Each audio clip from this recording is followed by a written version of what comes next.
Greetings. This is Peter, platoon leader, Liverpool, Sefton Park. Let's get into it. Okay, so last time, by the way, it's going to be a blast this time. We've got Danny Kaye, we've got Louis XIV, we've got King Lear, and other interesting characters in this one. You'll see. So where do we go from here? Last time, Rome, legal personhood, the doctrine around the Holy Trinity, and what a person was. The difference between a person and people and an individual. Okay, fall over. So it'll stop in a second. There's a sudden gust of wind. Okay, so in this section, Hegel talks about state and civil society. And it's about paragraph 500. So in particular about the nobility. So we move from the early modern period, and he has in mind the world of the 18th century pre-revolutionary aristocratic France, where a noble is supposed to serve the state selflessly. Okay, so the high noble ideals of the Middle Ages have by this time become almost high comedy. Example, Danny Kaye in The Court Jester film. It's the best way I think the movie world has described and depicted this noble ideal. Okay, so while he's hypnotized, Danny Kaye becomes a selfless knight, and his only aim is honor. So he says, "What manner of a man is Giacomo? Ha ha! I shall tell you what manner of a man is he. He lives for the sigh, he dies for the kiss, he lusts for the laugh. Ha ha! He never walks when he can leap, he never flees when he can fight." Bear with me. "He swoons at the beauty of a rose, and I offer myself to you, all of me." Okay. Honor, though, it isn't purely selfless. Service to the state has a social function. So behind the selfless service is a pursuit of recognition. And we know from previous videos that Hegel was obsessed with the concept of recognition. It kind of replaced his concept of love, if you remember. So honorable behavior, like Giacomo, like Danny Kaye, it can't really be kept to yourself. It's social. You can't be honorable on your own. You have to show off.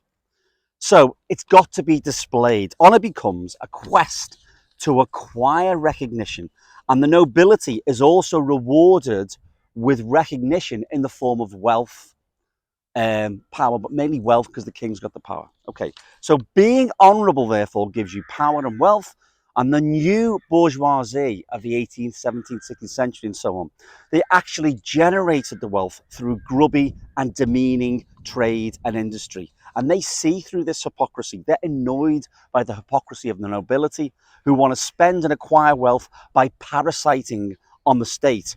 And the nobles for them become parody versions of themselves, like Danny Kaye. I lust for a laugh. Okay. So for the new merchant class, the nobles seem to have no other role other than to be parodies. And parodied, of course, they were.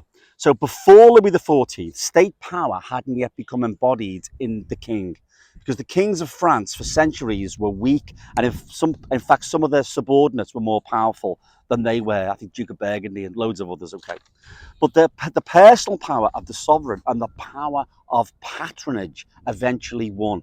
Patronage became the means through which the king would become absolute.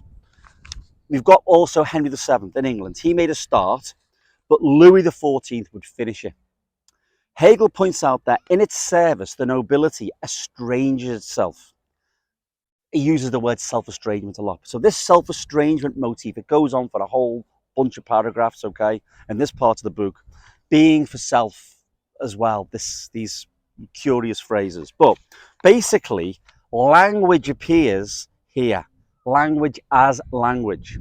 This is important because language, the empty language of flattery, let me just pause this a second. So the empty language of flattery helps to bring about the modern self, and it brings it into existence.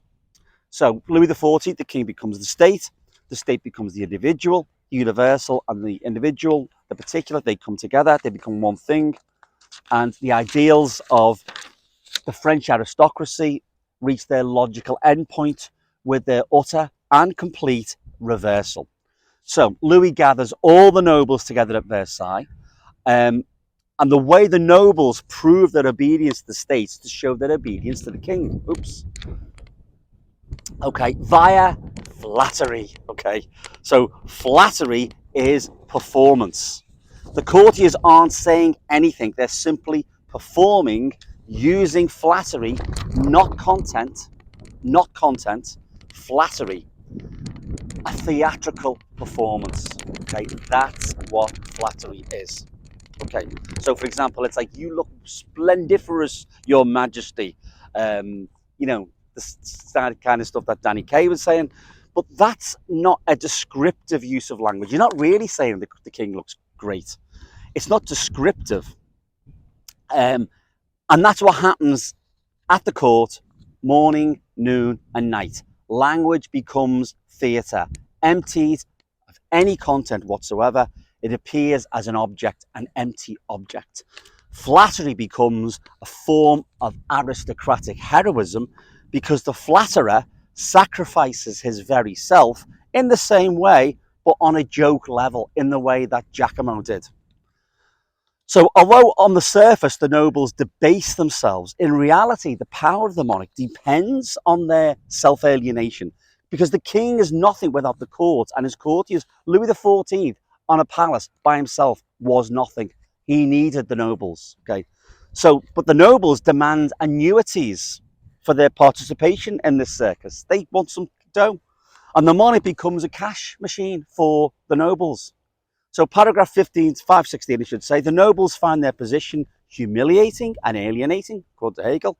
They don't get their wealth independently from trade or wealth creation. And this is the era of the absolutist, the patronage of the arts by the nobles. Okay, so 521, Hegel uses the phrase pure culture to describe the sponsorship of the arts by the nobility in 18th century France. That's pretty specific. So there's a play or a book or a satire by Denis Diderot. We've come across him before. It's called Rameau's Nephew. And he describes this cynical, estranged world of witty, self-distanced irony. Okay, you got this? But Diderot himself was a sponger because he was a courtier of Catherine the Great. He knew what it was like to be a sponger. That's probably why it's such an interesting read. Okay, so I don't know whether Rameau's Nephew was written before or after he became Catherine's advisor, but the satire is so brilliant, it makes you kind of wince on every line. It's like cringeworthy. Diderot actually said this. This is a quote. You can wiki this one. We swallow greedily any lie that flatters us, but we sip only little by little at a truth we find bitter. So he's in this world of flattery, a world of emptiness, a world of sponges, and so on. So language usually goes hand in hand with content. Okay, so language is invented to deliver content. So, 10,000 years ago, meet me in the hunt when the sun goes down. I want 3 loaves of bread. For me, it's something I know about, quite a lot about, unfortunately. So instructions to build a cabinet, which would be turn the screw to the left, insert the plugs on the underside of the drawer, that kind of stuff. So you want content, don't you, with language? But here in court life, Hegel says that language appears as language, like poetry. So I want to take a more modern example of the emptiness of this flattering language that Louis heard all the time. So Louis XIV, he's the archetypal absolute monarch, but let's take a more up-to-date example. I mean, I could use the embarrassing British monarchy, for example, BBC coverage of the monarchy where they fawn and they flatter and say how nice Prince Charles' hair is. It's all content-free, isn't it? But I won't. I'll use Stalin, because the British monarchy is not absolute enough, is it?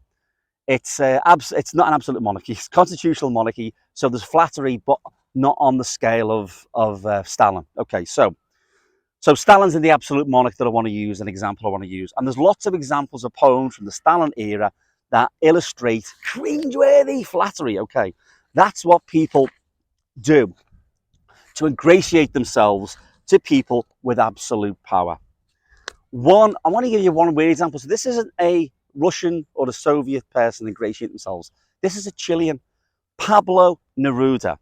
He's Chile's national poet, a diplomat, a man of high culture, a winner of the Nobel Prize for Literature, and a complete Stalinist.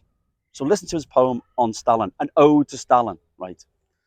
Comrade Stalin, I was beside the sea on the Isla Negra, resting from the struggle and the travels, when the message about your death came like a blow from the ocean.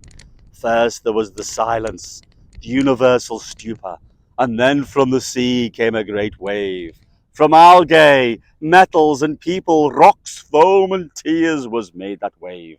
From history, space and time it gathered its material, and was rising over the world, crying before it came before me to strike the coast, and threw down its message of mourning before my doors. That's Pablo. That's a Nobel Prize winner. That's Nobel Prize winning groveling. Okay. Oh, sorry, I haven't finished yet. Before my doors, with a giant shout, as if suddenly the earth had broken apart. Now, the last bit doesn't matter. We can see the grovel in there, can't we? So imagine what it's like at the court of Louis XIV. Grovel, grovel, grovel.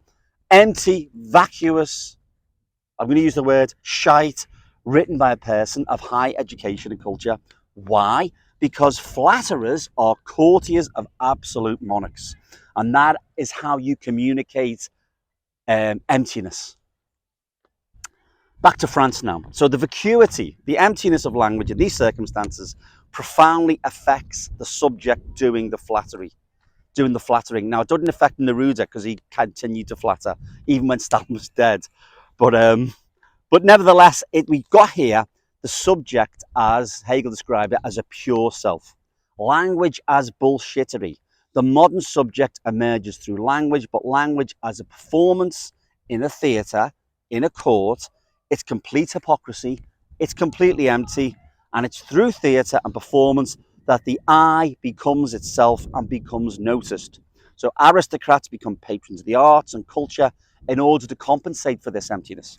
Ramu's nephew, as I said, describes the emptiness of the I. So the nephew plays a role. There's Louis and moi. There's two characters. Okay, so let me French Louis and moi. Okay, so but anyway, the I think it's the Louis or the moi. I think it's the Louis plays. The nephew plays many roles. So Diderot shows how modern life makes us adopt roles or masks. We are individuals, but we are also forced into roles. The role of a teacher, a parent, comedian, judge.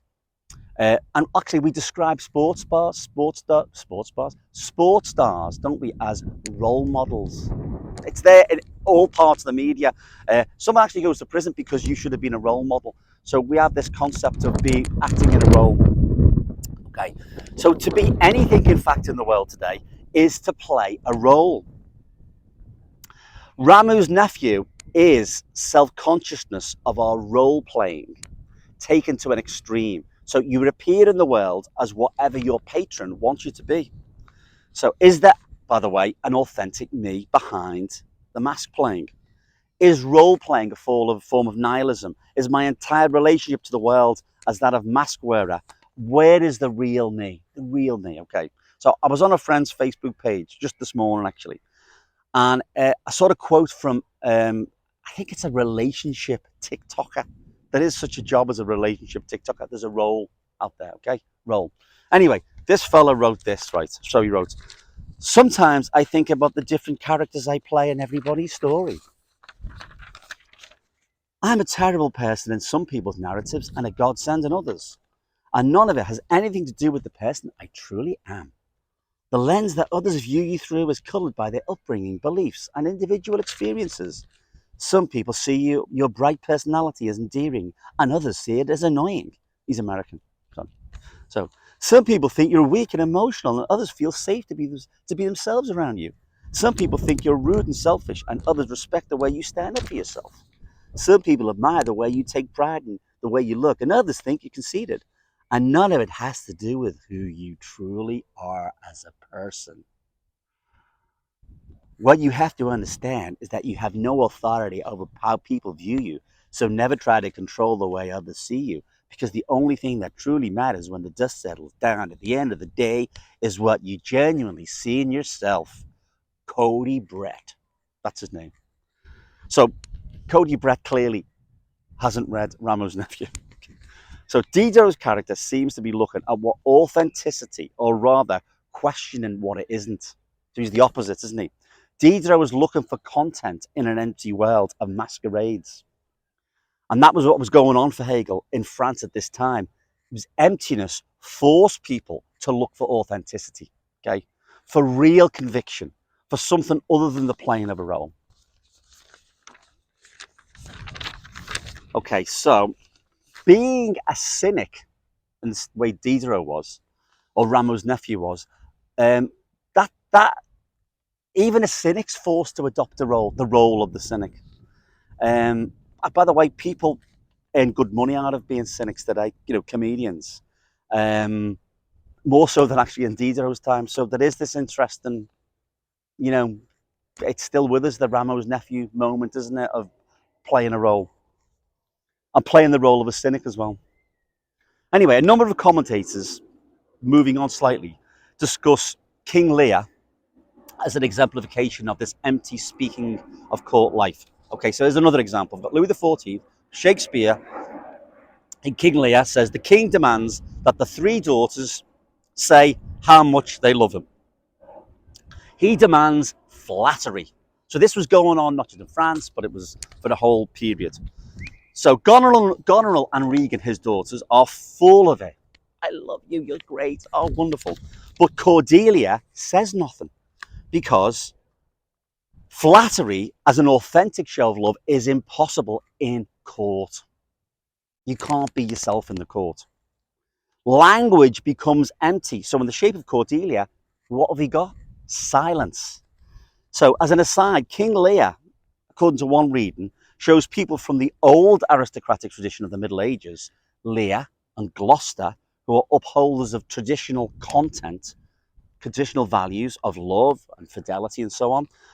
While the younger generation, Edmund, Goneril, Regan, they subscribe to Machiavellian modern politics, modern conceptions of the world, which are empty.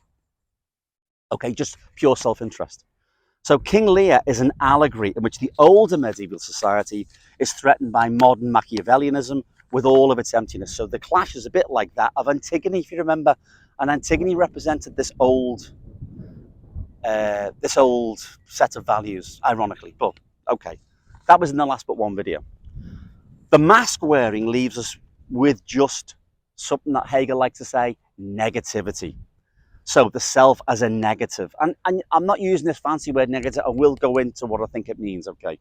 So the modern self, it's in a bind. It looks for meaning, it looks for content, and it finds it in two ways. So that this, in France and so on, people are disillusioned with this sort of emptiness, praise, vacuity, and so on. So they look for content. And Protestantism is a way out, certain forms of Protestantism more than others. So emotion that brings us into contact with what really matters became big at this time. So, for example, Blaise Pascal was said to have had an intensely emotional religious experience that changed him forever. He's 1654, between 10:30 and 12:30 at night, Pascal had one of these intense religious experiences, and he immediately wrote a brief note to himself which began, "Fire, God of Abraham, God of Isaac, God of Jacob, not of the philosophers and the scholars," and concluded by quoting the book of Job, the Psalm 919, 16. Sam's board, okay? "I will not forget thy words, amen."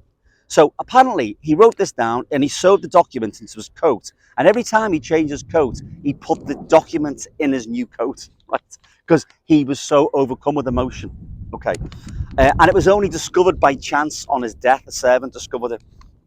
Okay. So that's what the new faith is. It's a new emotional search for content in an empty world.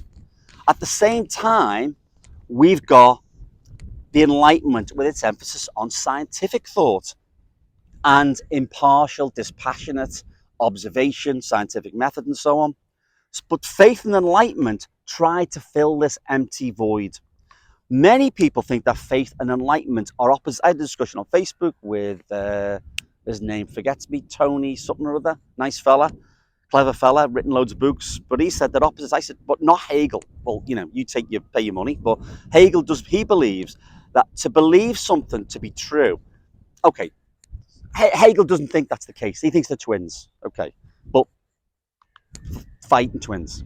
So to believe something to be true, you have to think for yourself. Okay, this is the Enlightenment.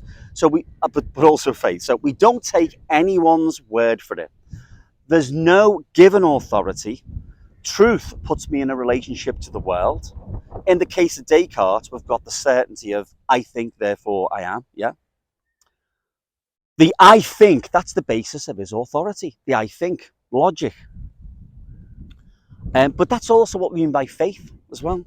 Or rather, this is the new faith of the new Protestantism. So my belief in God doesn't come from the church or from the priest or from the Pope. It's all about me. It's my personal faith. It's my belief. So faith and enlightenment share the view that we shouldn't believe in anything unless it chimes with my belief that I've got about the external world. Okay, so we never believe another person's word just because they say it. The Pope's not infallible. I've got to believe it myself. I've got to read the Bible. Yeah, I've got to feel it. Okay, but my belief also has to be universal. I can't just believe it on my own. Descartes, he found the universality in the logic of I think. For Locke, remember last time, it was like this idea of consciousness, personhood. For Kant, it's the moral law and so on. And it's about these people are trying to make sense of how to make inner subjectivity universal. How do I get out of my own head into the external world? Okay. Hegel says that faith and pure insight, the Enlightenment, are examples of spirit, but in divided form. Faith is an awareness of content through emotion, not the intellect. That's the difference. Enlightenment, on the other hand, that's a negative method. It's skeptical. We doubt everything until it's certain for us in my head. So we see, for example, the COVID skeptics and the climate deniers are actually, bizarrely, forms of enlightenment. Weird to say so, but that extreme form of skepticism can never be cured, by the way, by argument or evidence, because no amount of proof can ever be certain. Okay, and that's what these lunatics want. They want certainty. And Hegel showed us much earlier in the book that certainty was bunk. Sense certainty. If you remember back, and you can Google them, see my videos, sense certainty, you can't have it, but these people want it. And Hegel's answered that point hundreds of years ago. Moving on, but faith, right? So it's empty. It's still empty. This skeptical method, but faith does have this content, and so it's got a certain amount of power. So look at me. So I'm standing in a park, sunlight. Imagine there's people, and suddenly you get this, this beautiful, this, you can't see the flats. No, but if you just look at the green, it's so green. And if I'm sitting here contemplating, I feel, wait a minute, I can sort of feel like this commune with the world and with God. So that's the kind of thing. We mentioned it with German Romanticism as well, didn't we? In a previous video. If you go back, you'll see I'm not making it up. I am linking it to other stuff, okay? So you feel this power of God, don't you? This power of nature. It's a kind of deism. I'm not saying there's a God, but there's a kind of link with this sort of not necessarily the clockwork God, but the God of nature. Okay, so but enlightenment, on the other hand, it's got no content. Faith's got the content, but enlightenment hasn't, and it demands rational thinking. It tests everything to meet the standards of pure reason. And this is where the concept of suspicion starts to come in the French Revolution. Okay, we're going to come to that later. So the suspicion of the sans-culotte, okay, the revolutionaries, that springs from the same source as the suspicion of the conspiracy theorists that we've got today with their chemtrails and the Hunter Biden laptop conspiracy stories, okay? What these people have in common is they want certainty. They want absolute proof, which you're never going to get. And what gives enlightenment its power is unfortunately the same thing that gives power to these cranks, which is the skeptical process. And it happens in every continent, doesn't it now? So Enlightenment skepticism shows that other people's beliefs are empty. It's easy, isn't it, to put up a, I don't believe in that. Neil Oliver or something, as he's on the GB News, and he just constantly just, I don't believe the grass is green. See the green, the grass, it's not green. It's a special colour. And when you say it's, you can come up with any argument because that's skeptical method. It does, it's hard to refute a negative. That's the thing. So it's powerful, but it puts nothing in its place. That's the thing with the Enlightenment. So it leaves you to a point where Hegel, right now, he describes how faith and enlightenment, they're products of the breakdown of nobility and absolute monarchy, but spirit in this form is totally separate. Faith and enlightenment are two twins who are constantly fighting in a sack, two ferrets in a sack. What happens next? So I'm going to leave you here with Danny Kaye. I live for the laugh. I die for the joke. Okay? And I'll see you next time. Okay? See you later. Bye.